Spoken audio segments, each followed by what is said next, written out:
Well, hey friends and neighbors, this is Chuck out at Sheraton Park Farms. Wanted to do probably just a real quick video today on some additions that we've had on the farm. Y'all know that we've farrowed a couple of our pigs about a week ago now. We had 20 piglets. Everybody's doing really good there. We do have one that's, she's a little slow. I think she's the run of the group. So we've got her up at the house in a Rubbermaid tub, and she's getting some bottle feeding, a little extra love, trying to take care of her and get her kind of tanked up and ready to go.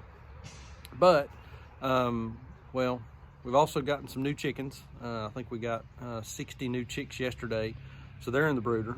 But that's not what today's video is about. I want to talk a little bit about our sheep. So over the weekend, about 4 days ago, we went and purchased an additional 8 Dorper Ram lambs. These guys are all somewhere between 3 and 4 months old. They've not been castrated yet, so we've still got to do that. And we're going to hold one of these out for a herdsire. We got a couple in here to choose from, and there's one that's really, really nice. He's nice and big and full and just looks great. So we'll probably keep him out for a herdsire. Still a little bit unsure on when to do the breeding. We're thinking we only want to breed once per year and have those have our ewes lamb out in the spring.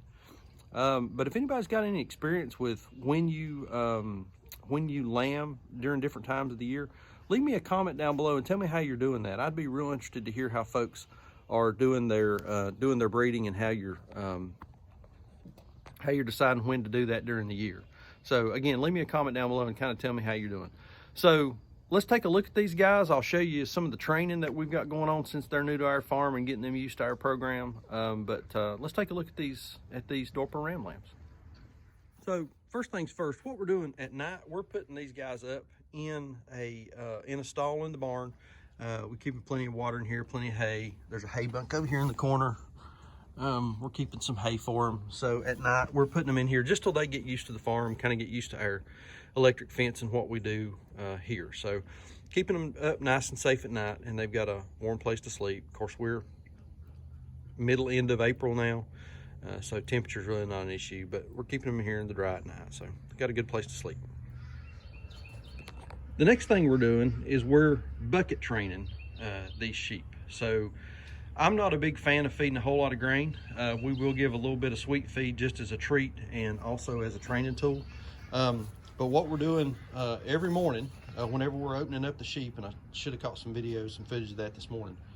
Every morning whenever we're opening up the sheep and taking them out and putting them on grass in the training pen, is we fill the bucket about 1/3 of the way full of a little bit of sweet feed. And as we're opening up the door, we've got a specific call that we use. For us, it's sheep, sheep, sheep, sheep.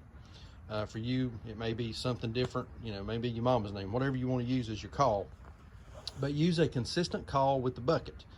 That way the sheep get used to the bucket, they get used to the call, they know that there's something special for them in the bucket, and whenever they hear the call and they see that bucket, they're going to follow you along. So that's been really, really key for us in getting the sheep to go where we want them to go. Our sheep that are out on pasture, and I'll post a link to a video here that we done a couple weeks ago where we're moving our sheep using the bucket, showing you how that works for them. But as we're training these new sheep in the morning, when we're bringing them out of the pen, out of the stall in the barn and taking them out onto pasture and onto their training pen, again, we're using the bucket with a little bit of sweet feed and a specific call so that they know that there's something good for them in the bucket, and they'll just follow right along. So every morning, whenever we come out of the stall, go out on the pasture, and incidentally, that is right here, right in the barn, right at the edge of the breezeway on the barn. I've got some Premier One sheep and goat netting set up, 164-foot section, semicircle, and we've got it plugged into an energizer. It's a plug-in style, not running off of a battery, so it's good, consistent, stays hot. Don't have to worry about changing the battery out, and that's because we're close to the shop. Real easy to run a extension cord down here, get it plugged in, and make sure we've got a good hot fence. Checked the fence yesterday whenever we started the training process. We've got somewhere between 8,500 10,000 volts per strand, which is important. As these sheep are learning our system and learning our fencing, when they touch this fencing for the first time, we want it to be memorable. We want them to learn that they want to stay away from that fence. They don't want to touch that fence. They don't want anything to do with it, so that whenever we get them out on pasture, a lot of respect for the fence and they stay away from it. So again, that's part of the training process. So we're going to leave them in this for a few days until we're sure that they're very respectful of the fence and they're staying away from it. These animals are pretty sharp. They learn quick. Out here watching them yesterday, a couple of them got shocked. Man, they turn and run. They learned that they don't want anything to do with that fence, and that's the idea. So these are the boys. We've got 8 of them. Again, they're Dorper or Dorper mix. We do have one that's a real pretty black head right there. This one here is a white body with a brown head. And then we've got another guy. The rest of them are, well, that one's kind of bandit faced, looking up at us there. Then we've got this guy over here. I'm not sure what he is, but black, white, got a little bit of a black saddle on him. And he has horns. Everybody else appears to be polled, don't have horns, so this guy's a little bit of an oddity, but that's okay. So this one that is closest to the feeder, that just kind of ducked behind, putting his head down a little bit right there. I don't know if you can see him very good. He's walking around the other side, camera shot.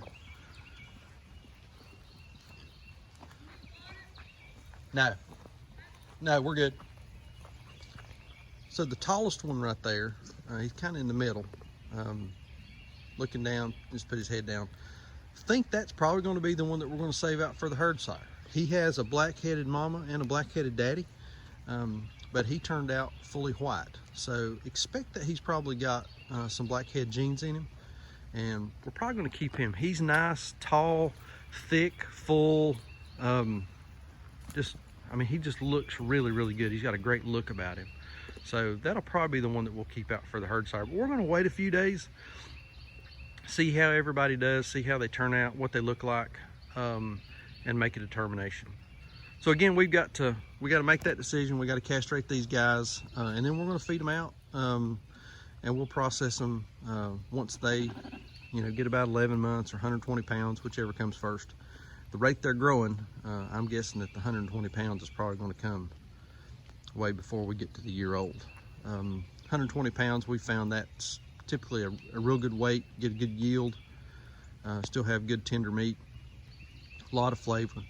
Having these sheep out on grass and keeping them grass fed, and again, we're giving a little grain right now just as a treat and as a training tool, but we've got a whole lot of grass, and this is just the barnyard. This, the back pastures are just lush and green, and everything looks really good right now.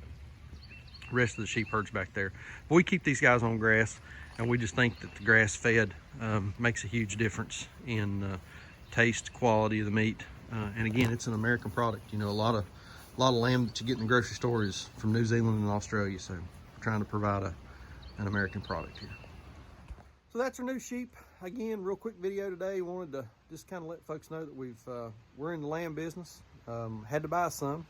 Our ewes didn't produce quite what we had hoped they would, but that's okay. It's just part of the deal. We're trying to make sure we've got a good group of moms that are going to raise out good quality lambs, and sometimes that just takes a little while to get them bred and kind of see who's going to do what and make some decisions based on performance. So appreciate y'all watching. If you've not subscribed, please do. About 85% of folks that are watching, yeah, you tell them. About 85% of the folks that are watching our videos are not subscribed. So if you've not subscribed, please hit that subscribe button. Give us a thumbs up. Leave us a comment. Again, if you're raising sheep, talk to us a little bit about how you're doing your breeding and when you're breeding, and how that's working on your farm. So I'm going to post a couple playlists over here, kind of talking about some other stuff that we do. So check one of those out, and hopefully there's some good information in there for you. And we'll see you on the next video. Thanks.